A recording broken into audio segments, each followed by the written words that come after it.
जय सिया राम, बोलो श्री राम। जय राम, जय सिया राम, बोलो श्री राम। जय राम, जय सिया राम, बोलो श्री राम। जय राम, जय सिया राम। बोलिए श्री सीताराम जी महाराज की जय हो। बोलिए राधा रानी सरकार की जय हो। बोलिए श्री सिद्ध बाबा महाराज की जय जयकार हो। बोलिए मनसला मैया की जय जयकार हो। बोलिए श्री खेराप सरकार की जय जयकार हो। बोलिए श्री रामायण महारानी जी की जय जयकार हो। बोलिए श्री वाल्मीकि जी महाराज की जय जयकार हो। बोलिए गोस्वामी तुलसीदास जी महाराज की जय जयकार हो। बोलिए सब संतन की जय जयकार हो। बोलिए सब भक्तन की जय जयकार हो। अपने अपने माता पिता भाई बंधु गुरु भगवान की जय जयकार हो। चलते हैं रामायण की और परम पूज्य वाल्मीकि जी महाराज कहते हैं कि हे संत महात्माओं, अब तो दूतों के द्वारा यह सब वृत्तांत सुन करके कंचन नगरी का राजा रावण कुछ उद्विग्न हो गया। फिर उसने मंत्रियों को बुलाने की आज्ञा थी। राज आज्ञा पाते ही महाराज मंत्री सब इकट्ठे हो गए। राजा की आज्ञा, सब मंत्री इकट्ठे हो गए। महाराज उसके पास तुरंत आ गए। मंत्रियों के आने पर रावण ने उनके साथ परामर्श किया, सलाह ली, परामर्श की, उन्हें शीघ्र ही विदा किया और यह स्वयं अपने भवन में चला गया। रावण राजसभा से सलाह ली, सभी मंत्रियों को वापस किया, स्वयं अपने राजभवन में आज महाराज पहुंच गए। राजभवन में पहुंच करके रावण ने विद्युजिह्व नामक महामायावी राक्षस को बुला करके उससे कहा। रावण ने किससे कहा? जो महामायावी राक्षस था जिसका नाम था विद्युजिह्व, उससे रावण ने कहा। विद्युजिह्व रावण ने कहा कि हम दोनों माया द्वारा जनक कुमारी सीता को ठगेंगे। कौन कौन? रावण कहता स्वयं हम और तुम दोनों बोले मायावी बनकर के इस जनक दुलारी सीता को ठगेंगे। तुम एक बाण चढ़ा हुआ धनुष और बोले माया द्वारा निर्मित रामचंद्र जी का मस्तक लेकर मेरे पास सिर गाओ। बोले एक धनुष बाण लाओ जिसमें बाण चढ़ाओ धनुष पर, और एक माया से श्री राम का सिर बना हुआ, बोले माया से बना करके तुरंत लाओ। वो तो विद्युजिह्व जो था मायावी था। आदेश दिया महाराज रावण ने। उसने आज्ञा पाते ही महाराज अपनी माया प्रकट की और रावण यह देख करके बहुत प्रसन्न हुआ महाराज। हाँ, उसकी माया को देख करके रावण बड़ा प्रसन्न हुआ तथा उसमें पारितोषिक स्वरूप उसे बहुत से आभूषण दिए। बड़ा इनाम दिया रावण ने उसे। हाँ, कह राम का सर है हाथ में, धनुष बाण चढ़ा हुआ उसने प्रकट किया, माया से दे दिया, बड़ा तोहफा दिया। रावण ने प्रसन्न कर दिया महाराज। वाल्मीकि जी कहते तब दोनों रावण और विद्युजिह्व माता सीता के पास अशोक वाटिका में गए। उस समय मिथिलेश नंदिनी सीता जी शोक के कारण सिर झुकाए हुए अशोक वृक्ष के नीचे बैठी थी। रावण ने वहां पहुंचते ही सीता से कहा। बाबा वाल्मीकि जी कहते हैं रावण ने कहा कि हे सुंदरी, जिसकी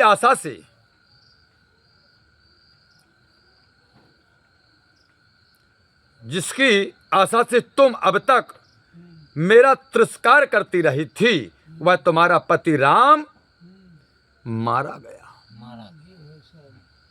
बोले तुमने हमारा तिरस्कार किया है, किसकी आशा से?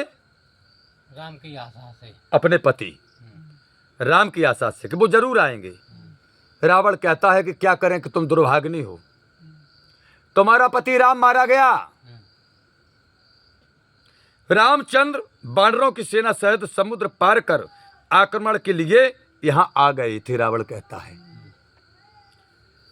मार्ग की शिथिलता के कारण वह गहरी नींद में सोए हुए थे, थक गए थे रास्ते में, गहरी नींद में सोए हुए थे। रावण कह रहा है सीता से, मेरे द्वारा भेजे हुए राक्षस रात को गए और समस्त बानरों को मारकर वह रामचंद्र का सिर तलवार से काट करके ले आए। समस्त बानरों को मारा है हमारे राक्षस। तुम्हारे पति राम गहरी नींद में सोए हुए थे, थकावट के कारण उनका सिर काट करके लाए तलवार से। रावण कहता है कि हे सुंदरी सीते, लक्ष्मण इस भयंकर दृश्य को देखकर मारे भय के अपने प्राण बचाने के लिए कहीं भाग गए हैं। बोले, भाग गया तुम्हारा देवर, तुम्हारे पति को छोड़ करके भाग गया अपने प्राण बचाने के लिए। रावण कहता कि हे सीते, तुम अपने प्राण त्यागना चाहती हो, इससे तो यही उत्तम है कि तुम पति रूप में मुझे स्वीकार कर लो।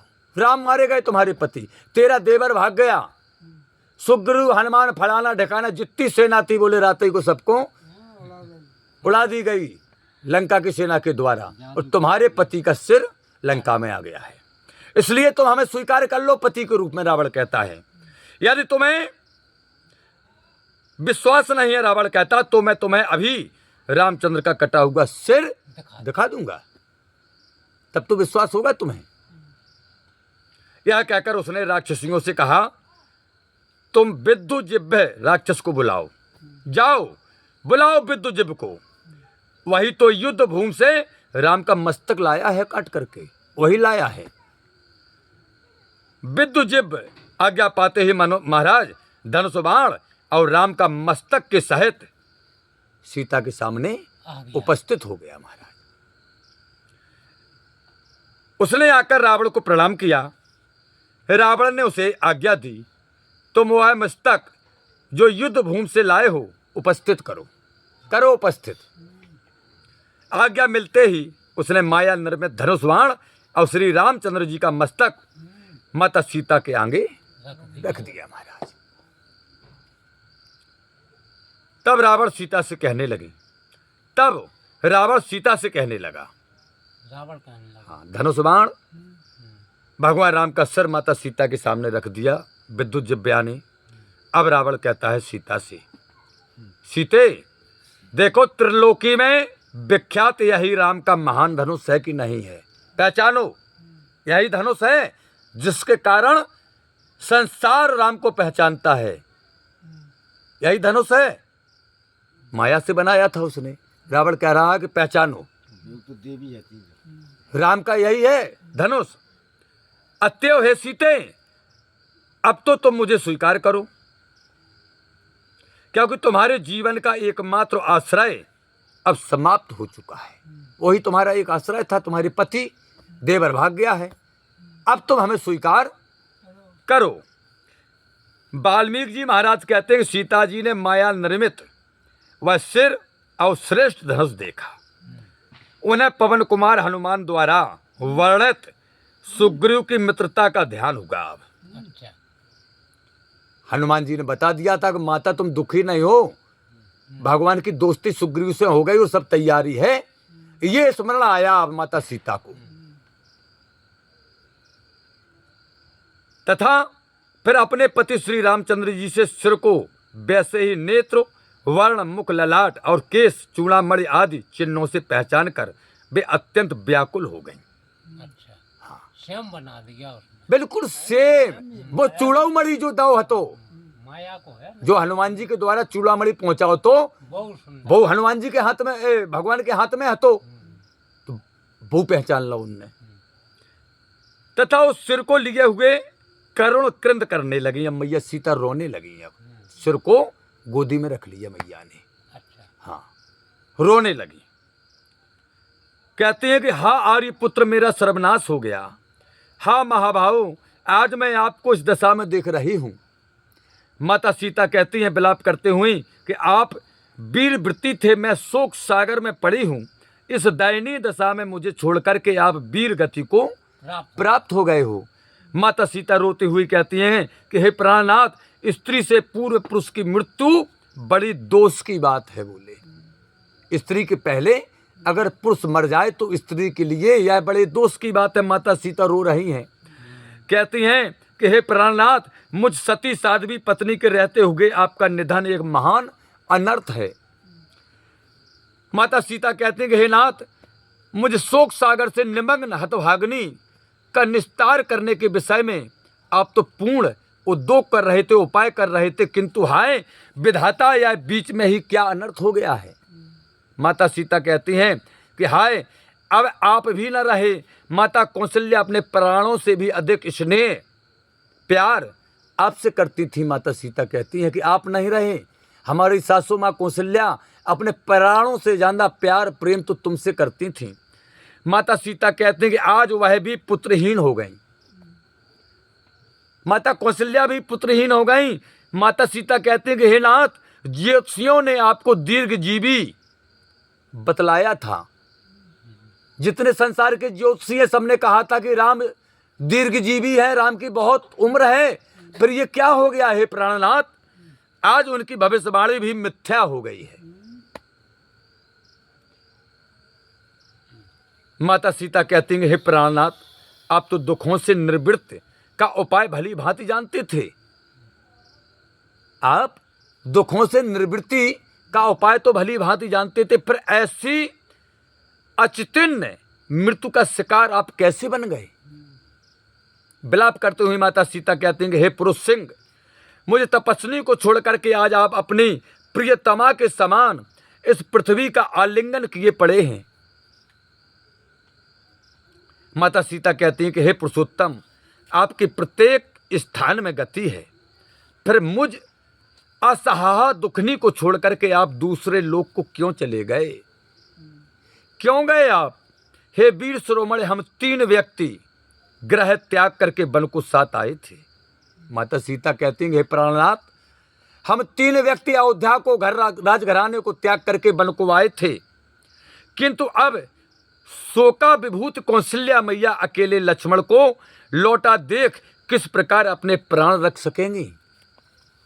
अकेले लक्ष्मण को देखेंगी माता कौशल्या तो अपने प्राणों को किस तरह रखेंगी?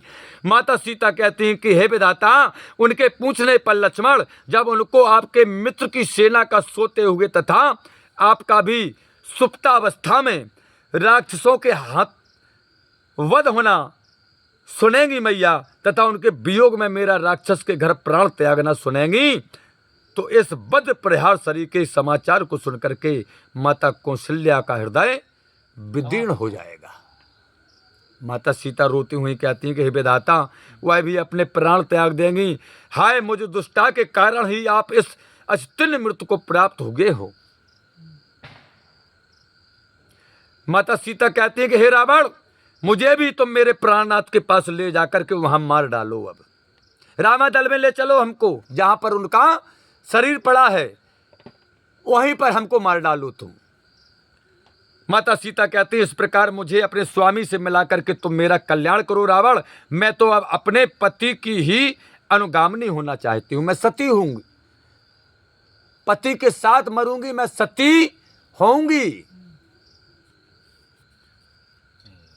वाल्मीकि जी महाराज कहते हैं कि हे संत महात्माओं, विशालाक्षी सीता जी इस प्रकार विलाप कर रही थीं कि इतने में वहां रावण की सेना का एक सैनिक राक्षस आया और हाथ जोड़ करके कहने लगा कि हे कंचन नगरी के महाराज दशानन, आपकी जय जयकार हो, आपके जीवन की जय जयकार हो महाराज, खूब फलो फूलो।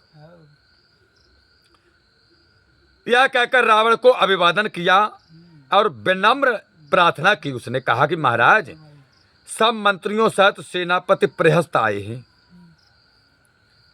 मालूम होता उन्हें कोई अत्यंत आवश्यक कार्य आपसे है, जरूरी कार्य, क्योंकि सभी मंत्रियों में प्रधानमंत्री थे लंका के, प्रहस्त प्रधानमंत्री थे, जैसे यहाँ रामादल में सुग्रीव प्रधानमंत्री हैं। वह सैनिक कहता है कि महाराज, उन्हें दर्शन देने की कृपा कीजिए प्रहस्त को। राक्षस राज रावण उस सैनिक की बात सुनकर के तुरंत ही अशोक वाटिका त्याग करके मंत्रियों से मिलने चला गया। वहां पहुंचकर उसने अपने मंत्रियों द्वारा भगवान श्री रामचंद्र जी के पराक्रम का पता लगाया। रावण के अशोक वाटिका से जाते वह सिर और धनुष सीता के पास से त्रोहित हो गए। हट गओ। बे गए तो ये दो चले गए। सभा भवन में पहुंचकर रावण ने अपने मंत्रियों की मंत्रता से श्री रामचंद्र जी से युद्ध करने का अंतिम निश्चय कर लिया। विभीषण ने समझाया कि भैया शांत रखो, शांत रहो, कुल बचा लो, सब राक्षस बचा लो, लंका सुरक्षित बचा लो, एक बंदरा तो पूरी कल ही पोते ही गाओ, थोड़ो बहुत बचो जो कछु बचो है, नहीं मानी भगा दो। सुख सारन ने समझाया, महोदर ने समझाया, लेकिन वो मंदोदरी ने समझाया, किसी की बात नहीं मानी। अब आज सभा में अपने मंत्रियों के साथ निश्चय कर लिया कि हम राम से युद्ध करेंगे, सीता नहीं लौटाएंगे। लास्ट फाइनल हो गया आज दरबार में। क्या हुआ महाराज? अंतिम निश्चय किया और अपने पास बैठे हुए मंत्रियों को आदेश दिया। जो अपने पास मंत्री बैठ, विनाशकाली विपरीत बुद्धि, आदेश कर दिया। हाँ, अपने बैठे हुए मंत्रियों को आदेश दिया कि शीघ्र ही धौंसा बजा करके सब सैनिकों को एकत्रित करो। बोले डिमडिमे पीट दो, बजा दो धौंसा युद्ध का, समस्तों सैनिकों को इकट्ठा करो, परंतु उन्हें इसका कारण मत बताना। सैनिक तो इकट्ठे हो जाए लेकिन कारण मत बताना। पूछा भी कि कारण क्या है? बोले कारण मत बताना। आज्ञा मिलते ही दूतों ने उसी समय बड़ी भारी सेना एकत्रित कर दी और इसकी सूचना तुरंत ही रावण को दे दी कि महाराज बहुत बड़ी सेना सैनिकों के द्वारा तैयार हो गई, बहुत से सैनिक आ चुके हैं। अब महाराज चलते हैं फिर अशोक वाटिका में लंका से। वाल्मीकि जी महाराज कहते हैं कि माता सीता की प्रिय सखी राक्षसी शर्मा आई। अब शर्मा, ये प्रिय सखी थी जिसका नाम शर्मा। शर्मा कौन है? ये त्रिजटा की माता है। त्रिजटा कौन है? विभीषण की बड़ी पुत्री शर्मा, विभीषण की पत्नी आई। शर्मा आई। शर्मा ने माता सीता को रावण की माया से मोहित देखा। उसने देखा एलो सीता कौन सी दुर्दशा में बैठी, का हो गो तो लंका के सब माया भी हते। उनने लगाया शर्मा ने अपने दिमाग, बोले ये हमारे जेठ की माया से पीड़ित हो गई है सीता। वह तुरंत ही उनके पास आई, बहुत जल्दी शर्मा आई और उस आकर उसने सीता को सांत्वना दी, धैर्य धारण कराया। बोले शांत रहो, यह राक्षसी शर्मा रावण की आज्ञा से सीता की देखभाल के लिए वहां नियुक्त की गई थी। रावण की आज्ञा थी कि तुम सीता की देखभाल करना, रावण के द्वारा नियुक्त थी। वह बड़ी ही दयालु और दृढ़ संकल्प थी। दयालु थी क्योंकि विभीषण की पत्नी है, त्रिजटा उनकी पुत्री है। त्रिजटा के दम पे तो सीता जिंदा बनी ही रही। सही है। तो जिस घर में संस्कार बड़े बूढ़ों में जैसे होते हैं वो संस्कार बच्चों में आते हैं। ये विभीषण का उदाहरण है महाराज रामचरितमानस में। राक्षस वंश में रहते हुए संस्कारवान परिवार है महाराज विभीषण का। यह कारण सीता जी से उसका स्नेह हो गया था, माता से बड़ा प्रेम था क्योंकि संस्कारवान थी वो।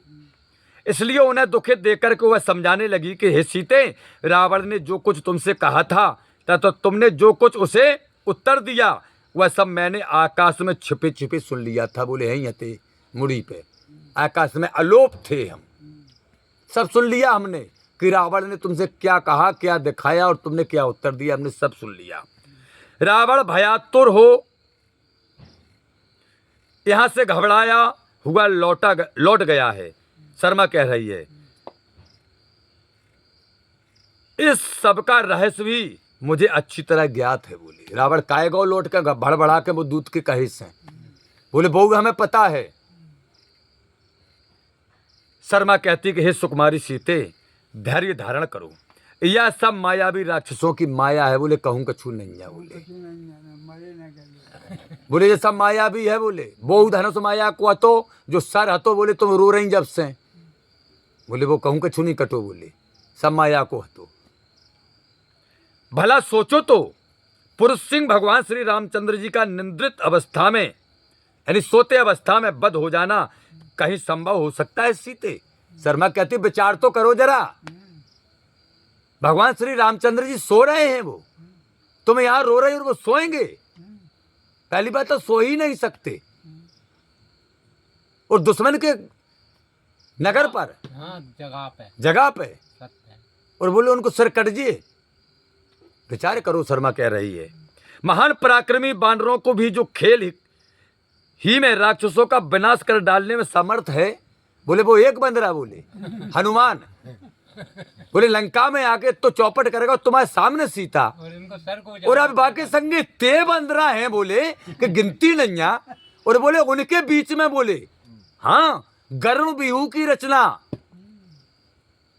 करके सेना को एकत्रित किया। सेना बैठी है तो गर्म बिहू, एक चक्र बिहू होता है, गर्म बिहू की रचना के बीच में बैठे हैं, बोले सब बंदरन के बीच में बैठे, बोले और 120 किलोमीटर की चौहद्दी में सेना है। शर्मा कह रही बीच कितना भाव, बहुत बड़ा भाव, 120 किलोमीटर को, और इतने बंदरा हैं, बोले जी पहुंच जाओ ना राक्षस, एक बंदरा आधी सेना आधी लंका निपटा गो मैं सेना के, बोले पहुंच जाओ ना।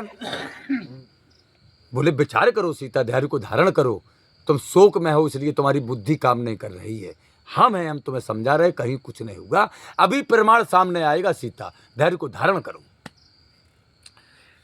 शर्मा कहती है कि सीते भगवान श्री रामचंद्र जी द्वारा सुरक्षित हैं, वो बिल्कुल सुरक्षित हैं भगवान राम।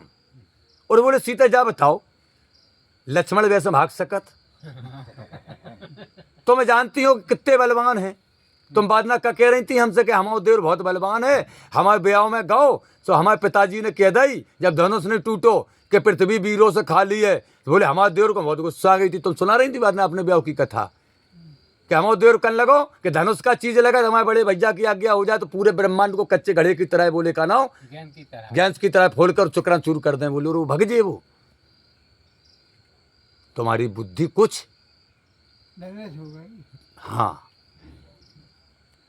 उन्हें भी कोई वीर इस प्रकार सरलता पूर्वक नहीं मार सकता है सीते। भगवान श्री रामचंद्र जी अत्यंत प्रतापी, विश्व विख्यात धनुर्धर, महान वली, दृढ़ांग और समस्त भूमंडल में सुप्रसिद्ध धर्मात्मा है, बोले को मार ले उन्हें। तुम्हारे तो पति है और तुम सब जानती हो, इतो विवेक तुम शून्य होगा शोक में, और भैया हो जाता है चिंता, बड़ी चीज होती है जब दुश्मन, और फिर एक अबला दुश्मन के घर में हो, हमें तो आदमी फंस जात तो जा लगत कि भैया अब का हुआ है। हाँ, वह राक्षसी रामचंद्र जी अपने बलवान भाई के साथ अपनी तथा अपने आधीनस्थों की भली प्रकार रक्षा करने वाले हैं। वे नीत शास्त्रों में कुशल और श्रेष्ठ कुल में उत्पन्न होने के कारण बड़े कुलीन हैं। वे सदा सर्वदा अपने शत्रुओं से अजय हैं। वे अपने शत्रुओं का संहार करने में स्वयं सामर्थ्य हैं, तुम्हारे पति। हाँ, इसलिए हे भोली सीते, शब्द भोली कह रही है, अब शर्मा जान गई कि भोली हैं जी।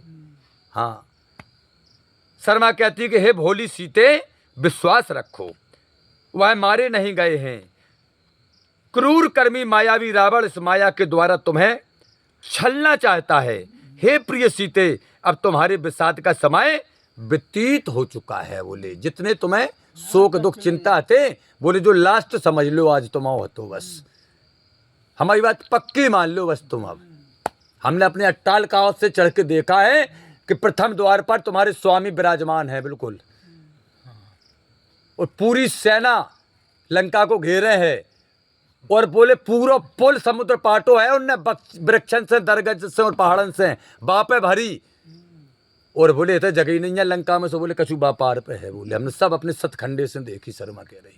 और बोले खुद हमारे जेठ रावण ने देखा है, सुख सारण गुप्तचरों के द्वारा जब बताई गई सूचना, तो बोले इसलिए तो वो भड़बड़ा गए हमारे जेठ, सतखंडा से देख ली सब कि राम तो हमारे पहले ही द्वारे पे आ गए, और वो गर्व बिहू के अंदर बैठे हैं।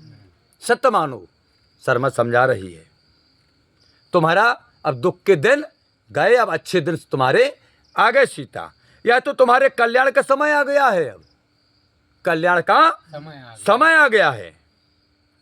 भगवान श्री रामचंद्र जी अपने बानर दल के साथ समुद्र के इस पार आ चुके हैं और उन्होंने अब समुद्र के दक्षिणी तट पर पड़ाव डाल दिया। बोले जा पार आ गए और समुद्र के दक्षिण तट पे बोले पड़ाव गिर गो सुबेल पर्वत पे, जो लंकई में है तो सुबेल पर्वत। शर्मा कहती है कि हे भोली सीते, स्वयं मैंने तेजस्वी लक्ष्मण के साथ भगवान श्री रामचंद्र जी के दर्शन किए हैं अपने अटालका से, स्वयं मैंने, हम कौ की नहीं मान।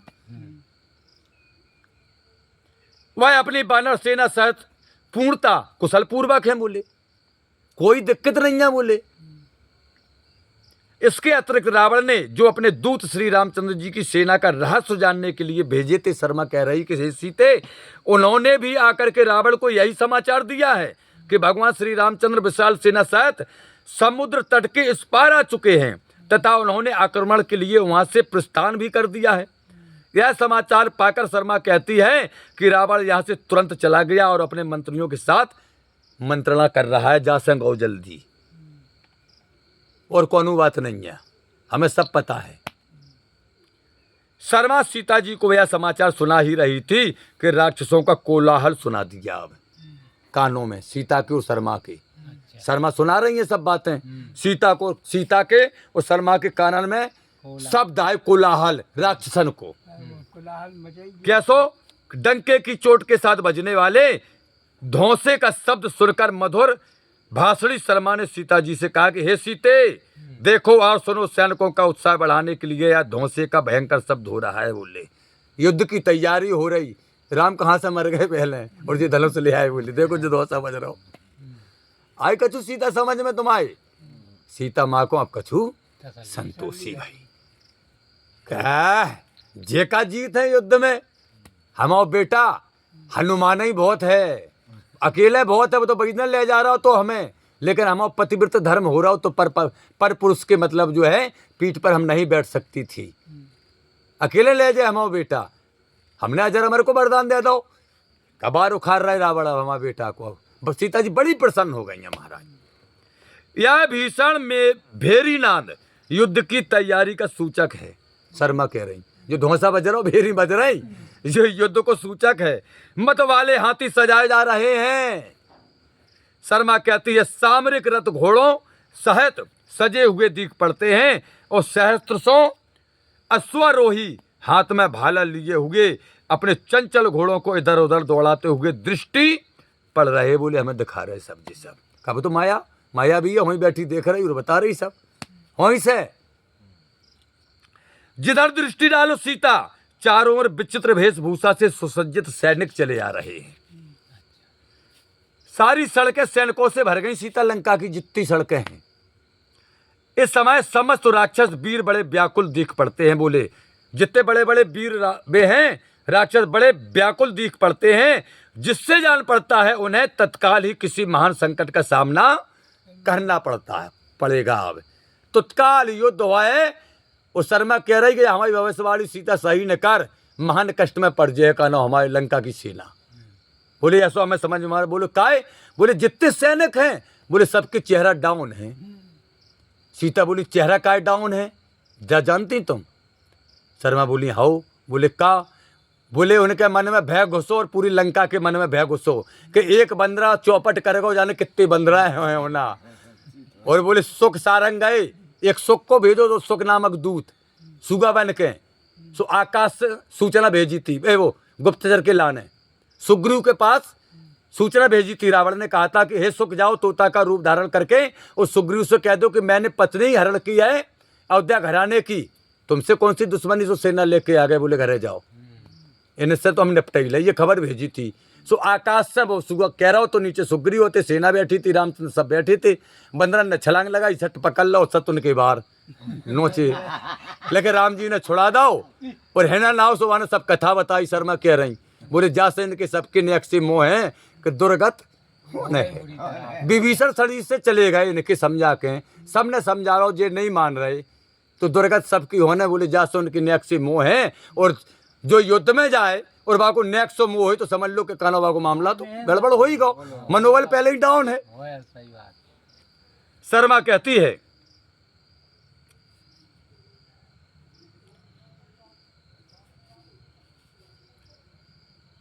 ज्ञात होता है कि इनका सर्वनाश बहुत जल्दी हो जाएगा। जिस प्रकार शत्रु विनाशक सुरेंद्र ने भगवान विष्णु की सहायता से, राजा देवताओं के राजा इंद्र ने भगवान विष्णु की सहायता से, शर्मा कहती है कि हे भोली सीते, अपने बैरियों को, दोस्तों, दुश्मनों को नष्ट कर दिया था, उसी प्रकार परम प्रतापी भगवान श्री रामचंद्र जी तेजस्वी लक्ष्मण जी के अमित बल और बुद्धि के बल पर अपने शत्रु राक्षसों का अपना पराक्रम दिखाएंगे। अभी देखते जाओ तुम, अरे साधारण नहीं है बोले। शर्मा कहती है कि हे सुकुमारी सीते, राक्षसों का विनाश होने पर मैं तुम्हें शीघ्र ही तुम्हारे पति भगवान श्री रामचंद्र जी के समीप विराजमान देखूंगी। बोले बहुत जल्दी मारेंगे। और बोले हम अपने आंखन से देख लें कि तुम भगवान के बगल पे बैठी हैं। बोले हम सब देख लें। सीता बोली तुम्हें ऐसो काय विश्वास है वो, तुम दृढ़ छाती ठोक के कह रही। शर्मा कहती है कि हे भोली सीते, हम नहीं जानते कि तुम इतनी भोली हो। हमारी मताई ने जो सपना देखो तो बोली बताओ कौन गलत न करो।